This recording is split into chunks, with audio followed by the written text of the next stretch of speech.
Raindrop Reflexology incorporates 9 different essential oils that are worked into the spinal reflex points. You may have heard of Raindrop for massage, but it's similar, but we're just working it onto the foot. So I use these 9 oils and I work them from the big toe down to the heel using an on-off pressure.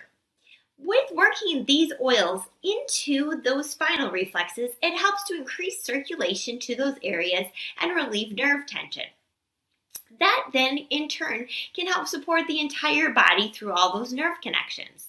Some other areas I work during a raindrop session include areas for tense muscles as well as the brain.